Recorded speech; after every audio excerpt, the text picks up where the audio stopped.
The Wind in the Willows by Kenneth Grahame. Chapter 8. Toad's Adventures. When Toad found himself immured in a dank and noisome dungeon, he knew that all the grim darkness of a medieval fortress lay between him and the outer world of sunshine and well-metalled high roads, where he had lately been so happy, disporting himself as if he had bought up every road in England. He flung himself at full length on the floor and shed bitter tears and abandoned himself to dark despair. "This is the end of everything," he said. "At least it's the end of the career of Toad, which is the same thing. The popular and handsome Toad, the rich and hospitable Toad, the Toad so free and careless and debonair. How could I hope to ever be so large again?" he said. "Who have been in prison so justly for stealing so handsome a motor car in such an audacious manner, and for such lurid and imaginative cheek bestowed upon such a number of fat red-faced policemen?" Here his sobs choked him. "Stupid animal that I was," he said. "Now I must languish in this dungeon till people who are proud to say they knew me have forgotten the very name of Joe. Oh, wise old badger," he said. "Oh, clever, intelligent rat and sensible mole. What sound judgments! What a knowledge of men and matters you possess! Oh, happy and forsaken Toad!" With lamentations such as these, he passed his days and nights for several weeks, refusing his meals or intermediate light refreshments through the grim and ancient jailer. He knew that Toad's pockets were well lined, frequently pointing out that many comforts and indeed luxuries could by arrangement be sent in at a price from outside.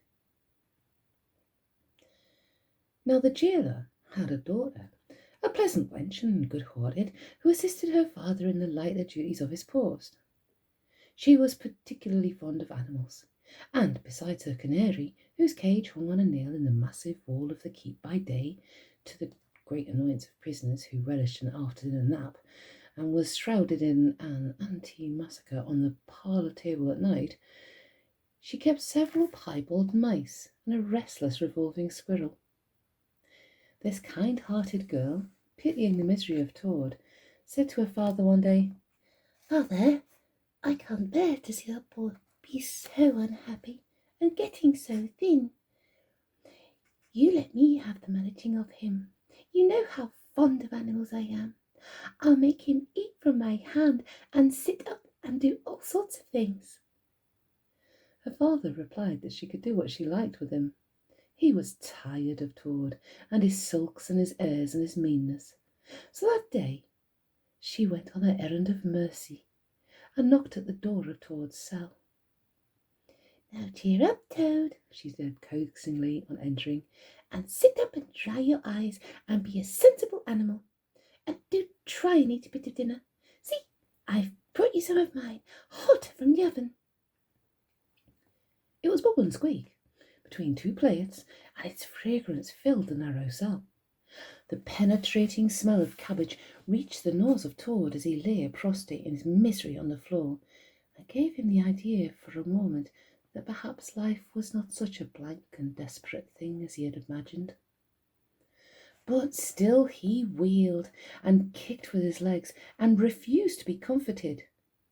So the wise girl retired for the time, but of course a good deal of the smell of hot cabbage remained behind, as it will do, and Toad, between his sobs, sniffed and reflected, and gradually began to think new and inspiring thoughts of chivalry and poetry and deeds still to be done, of broad meadows and cattle browsing in them, raked by sun and wind, of kitchen gardens and straight herb borders, and warm snapdragon beset by bees, and of the comforting clink of dishes set down on the table at Toad Hall, and the scrape of chair legs on the floor as everyone pulled himself up close to his work. The air of the narrow cell took on a rosy tinge. He began to think of his friends and how they would surely be able to do something, of lawyers, and how they would have enjoyed his case, and what an ass he had been not to get in with you. And lastly, he thought of his own great cleverness and resource, and all that he was capable of is only he gave his great mind to it, and the cure was almost complete. When the girl returned, some hours later, she carried a tray with a cup of fragrant tea steaming on it, and a plate piled up with very hot buttered toast, cut thick, very brown on both sides, with the butter running through the holes in it in great golden drops, just like honey from the honeycomb. The smell of that buttered toast simply talked to Toad, and with no uncertain voice talked of warm kitchens, of breakfasts on bright frosty mornings, of cosy parlour firesides on winter evenings, when one's ramble was over and slippered feet were propped on the fender, of the purring of contented cats and the twitter of sleepy canaries. Toad sat up on end once more, dried his eyes, sipped his tea, and munched his toast, and soon began talking freely about himself and the house he lived in and his doings there, and how important he was and what a lot his friends thought of him. The jailer's daughter saw that the topic was doing him as much good as the tea, as indeed it was, and encouraged him to go on. "Tell me about Toad Hall," said she. "It sounds beautiful." "Toad Hall," said the Toad proudly, "is an eligible, self-contained gentleman's residence, very unique, dating in part from the 14th century, but replete with every modern convenience. Up-to-date sanitation, 5 minutes from the church, post office and golf links, suitable for—" "Bless the animal," said the girl, laughing. "I don't want to take it. Tell me something real about it. But first, wait till I fetch you some more tea and toast." She tripped away, and presently returned with a fresh trayful. And Toad, pitching into the toss with avidity, his spirits quite restored to their usual level, told her about the boathouse and the fish pond and the old walled kitchen garden, about the pigsties and the stables and the pigeon house and the hen house, and about the dairy and the wash house and the china cupboards and the linen presses. She liked that bit especially, and about the banqueting hall, and the fun they had there when the other animals were gathered around the table, and Toad was at his best, singing songs, telling stories, carrying on generally. Then she wanted to know about his animal friends, and was very interested in all he had to tell her about them and how they lived, and what they did to pass their time. Of course, she did not say she was fond of animals as pets, because she had the sense to see that Toad would be extremely offended. When she said good night, having filled his water jug and shaken up his straw for him, Toad was very much the same sanguine, self-satisfied animal that he had been of old. He sang a little song or two, of the sort he used to sing at his dinner parties, curled himself up in the straw, and had an excellent night's rest with the pleasantest of dreams.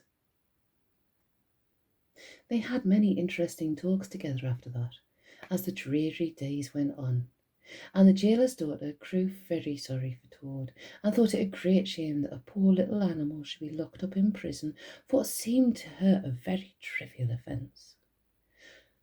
Toad, of course, in his vanity, thought that her interest in him proceeded from a growing tenderness, and he could not help half regretting that the social gulf between them was so very wide, for she was a comely lass, and evidently admired him very, very much. One morning the girl was very thoughtful, and answered at random, and it did not seem to Toad to be paying proper attention to his witty sayings and sparkling comments. "Toad," she said presently, "just listen, please. I have an aunt who is a washerwoman." There, said Toad graciously and affably. "Never mind. Think no more about it. I have several aunts who ought to be washerwomen." "Do be quiet a minute, Toad," said the girl. "You talk too much, and that's your chief fault. And I'm trying to think, and you hurt my head. As I said, I have an aunt who is a washerwoman. She does the washing for all the prisoners in this castle. We try to keep any paying business of that sort in the family, you understand. She takes up the washing on a Monday morning and brings it in on a Friday evening. This is a Thursday. Now, this is what occurs to me. You're very rich, at least she was telling me so, and she's very poor. A few pounds wouldn't make any difference to you, and it would mean a lot to her. Now, I think if she were properly approached, squared, I believe, is the word you animals use, you could come to some arrangement by which she would let you have her dress and bonnet and so on, and you could escape from the castle as an official washerwoman. You're very alike in many respects, particularly about the figure. Well, not, said the toad in a huff. I have a very elegant figure for what I am. So's my aunt, replied the girl, for what she is. But have your own way, you horrid, proud, ungrateful animal, when I'm sorry for you and trying to help you. Yes, that's all right. Thank you very much indeed, said the toad hurriedly. But look here. You wouldn't surely have Mr. Toad Hall, going about the country disguised as a washerwoman? Then you stop here as a toad, replied the girl with much spirit. I suppose you want to go off in a coach and four. Honest Toad was always ready to admit himself in the wrong. You are a kind, good, clever girl, he said, and I am indeed a proud and stupid toad. Introduce me to your worthy aunt, if you will be so kind, and I have no doubt that the excellent lady and I will be able to arrange terms satisfactory to both parties. The next evening, the girl ushered her aunt into Toad's cell, bearing his week's washing pinned up in a towel. The old lady had been prepared beforehand for the interview, and the sight of certain golden sovereigns that Toad had thoughtfully placed on the table in full view practically completed the matter and left little further to discuss. In return for his cash, Toad received a cotton print gown, an apron, a shawl, and a rusty black bonnet, the only stipulation the old lady made being that she should be gagged and bound and dumped down in the corner. By this not very convincing artifice, she explained, aided by picturesque fiction which she could supply herself, she hoped to retain her situation in spite of the suspicious appearance of things. Toad was delighted with the suggestion. It would enable him to leave prison in some style, and with his reputation for being a desperate and dangerous fellow untarnished. He readily helped the jailer's daughter to make her aunt appear as much as possible the victim of circumstances over which she had no control. Now it's your turn, Toad, said the girl. Take off that coat and waistcoat of yours. You're fat enough as it is. Shaking with laughter, she proceeded to hook and eye him into the cotton print gown, arranged his shawl with a professional fold, and tied the strings of the rusty bonnet under his chin. You're the very image of her, she giggled. I'm sure you never looked half so respectable in all your life before. Now goodbye, Toad, and good luck. Go straight down the way you came up, and if anyone says anything to you as you go by, as they probably will, being but men, you can chaff back a bit, of course, but remember, you're a widow woman, quite alone in the world, with a character to lose.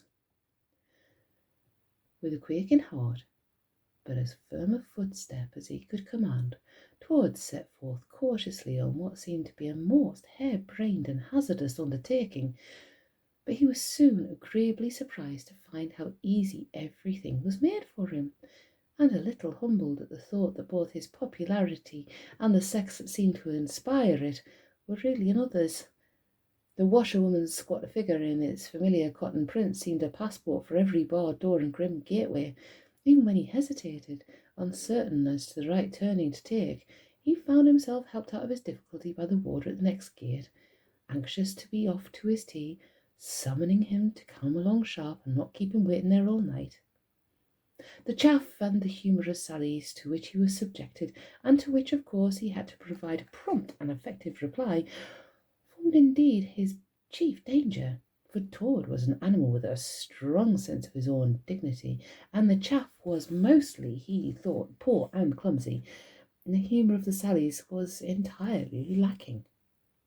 However, he kept his temper, though with great difficulty, suited his retorts to his company and his supposed character, and did his best not to overstep the limits of good taste. It seemed hours before he crossed the last courtyard, rejected the pressing invitations from the last guard-room, and dodged the outspread arms of the last warder, pleading with simulated passion for just one farewell embrace. But at last he heard the wicket gate in the grey outer door click behind him, felt the fresh air of the outer world upon his anxious brow, and knew that he was free. Dizzy with the easy success of his daring exploit, he walked quickly towards the lights of the town, not knowing in the least what he should do next, only quite certain of one thing, that he must remove himself as quickly as possible from a neighbourhood where the lady he was forced to represent was so well known and so popular a character. As he walked along, considering, his attention was caught by some red and green lights a little way off. Just over to one side of the town, he heard the sound of the puffing and snorting of engines and the banging of shunted trucks. Aha! He thought.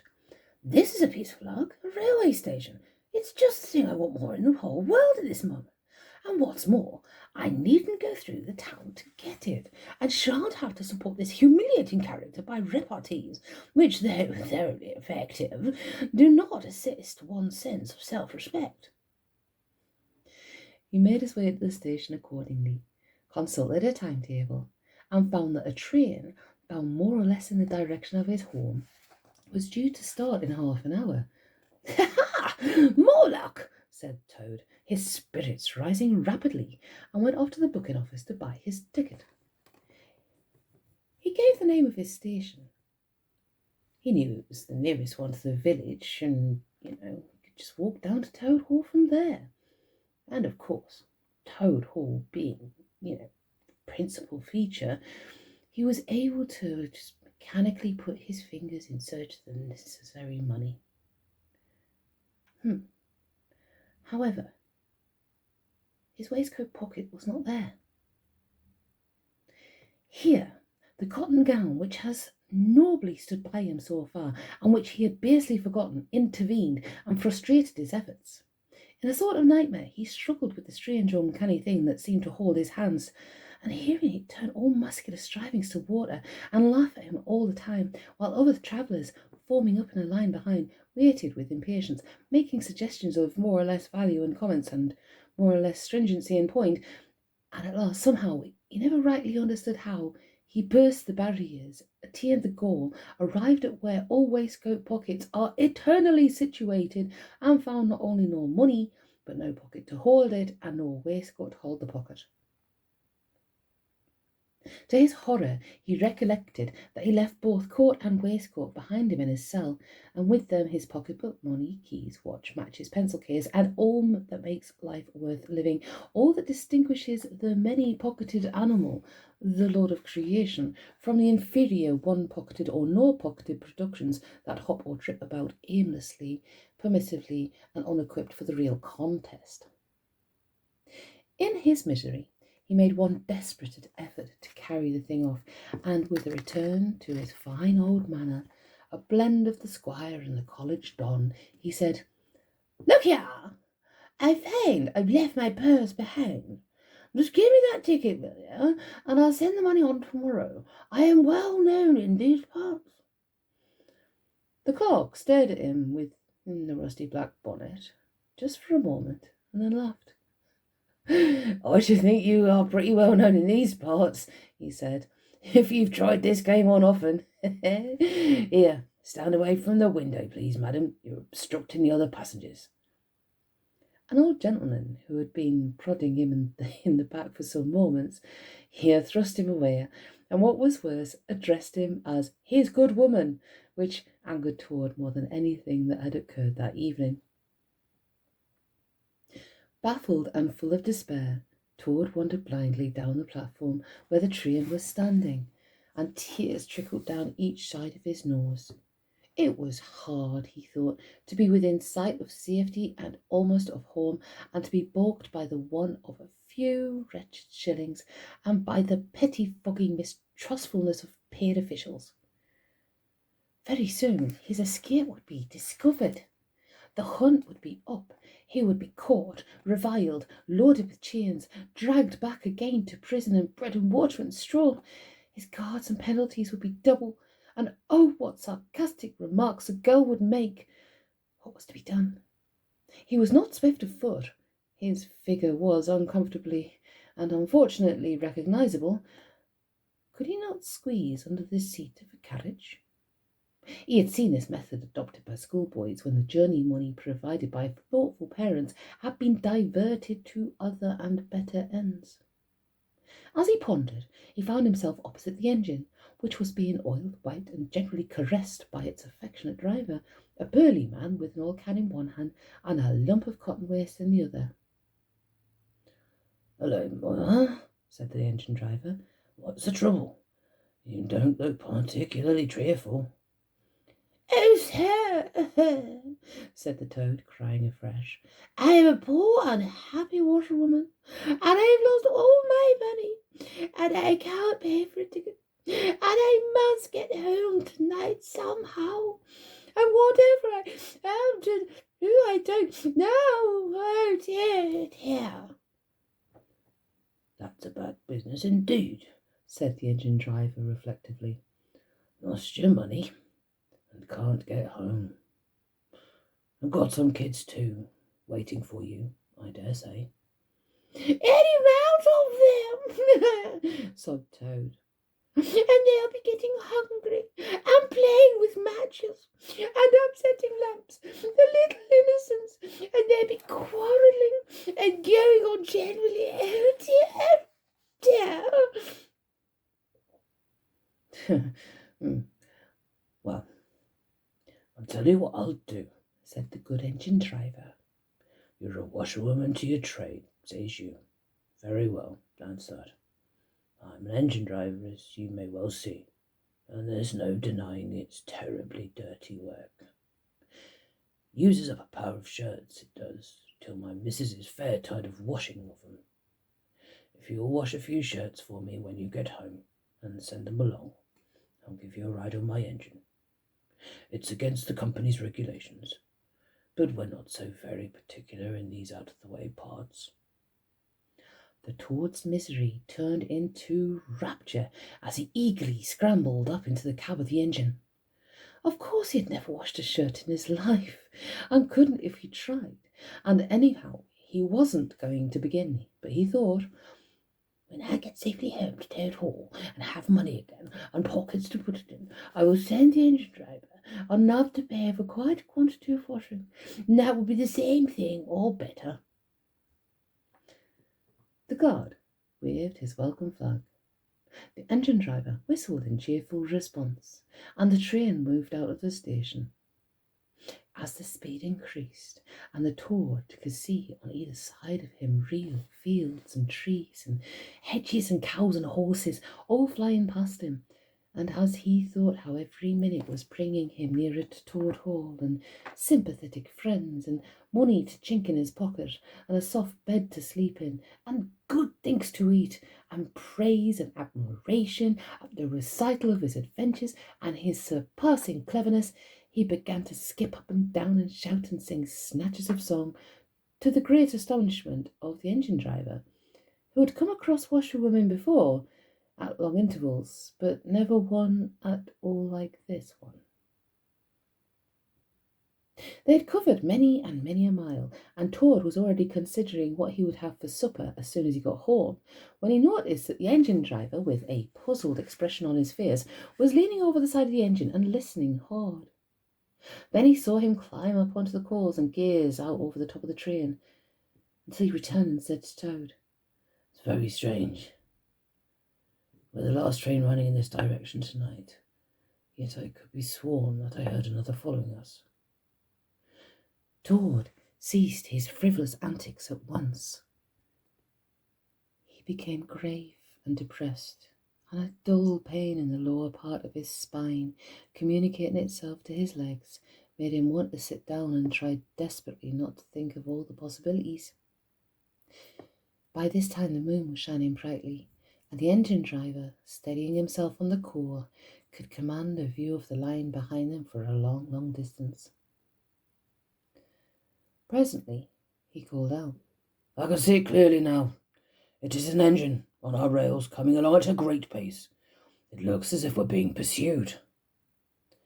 The miserable Tord, crouching in the coal dust, tried hard to think of something to do, with dismal want of success. "They are gaining on us fast," cried the engine driver, "and the engine is crowded with the queerest lot of people. Men like ancient warders waving halberds, policemen in their helmets waving truncheons, and shabbily dressed men in pot hats, obvious and unmistakable plain-clothes detectives even at this distance, waving revolvers and walking sticks, all waving and all shouting the same thing: 'Stop, stop, stop!'"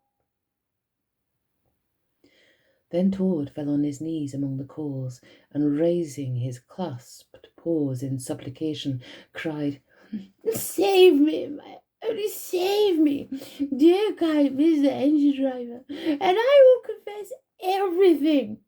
I am not the simple washerwoman I seem to be. I have no children waiting for me, innocent or otherwise. I am a toad, the well-known and popular Mr. Toad, a landed proprietor. I have just escaped by my great daring and cleverness from a loathsome dungeon into which my enemies have flung me. If these fellows on that ancient recapture me, it will be chains and bread and water and straw and misery once overborne of me as a toad." The engine driver looked down upon him very sternly and said, "Now tell the truth. What were you put in prison for?" "It was nothing very much," said poor Toad, colouring deeply.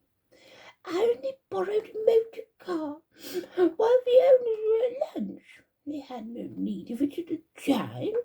I didn't mean to steal it, really, but people, especially magistrates, take such harsh views of thoughtless and high-spirited actions." The engine driver looked very grave and said, "I fear that you have indeed been a wicked toad, and by rights I ought to give you up to the offended justice.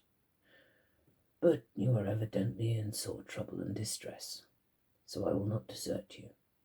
I don't hold with motor cars, for one thing, and I don't hold with being ordered about by policemen when I'm on my own engine, for another. The sight of an animal in tears always makes me feel queer and soft-hearted. So cheer up, Toad. I'll do my best, and we may beat them yet." They piled on more coals, shovelling furiously. The furnace roared, the sparks flew, the engine leapt and swung, but still their pursuers slowly gained. The engine driver, with a sigh, wiped his brow with a handful of cotton waste, and said, "I'm afraid it's no good, Toad. You see, they're running light, and they have the better engine. There's just one thing left for us to do, and it's your only chance. So attend very carefully to what I tell you. A short way ahead of us is a long tunnel. On the other side of that, the line passes through a thick wood. Now, I will put on all the speed I can while we're running through the tunnel, but the other fellows will slow down a bit, naturally, for fear of an accident. When we are through, I will shut off steam and put on brakes as hard as I can, and the moment it's safe to do so, you must jump and hide in the wood before they get through the tunnel and see you. Then I will go full speed ahead again, and they can chase me if they like, for as long as they like, and as far as they like. Now mind, be ready to jump when I tell you."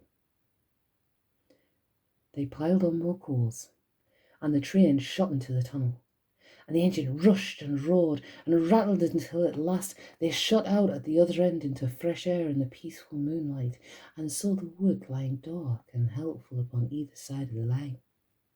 The driver shut off steam and put on brakes. The Tord got down on the step, and as the train slowed down almost to walking pace, he heard the driver call out, "Now jump!" Toad jumped, rolled down a short embankment, picked himself up unhurt, scrambled into the wood, and hid. Peeping out, he saw his train get up speed again and disappear at a great pace. Then out of the tunnel burst the pursuing engine, roaring and whistling, her motley crew waving their various weapons and shouting, "Stop! Stop! Stop!" When they were past, the Toad had a hearty laugh, for the first time since he was thrown into prison.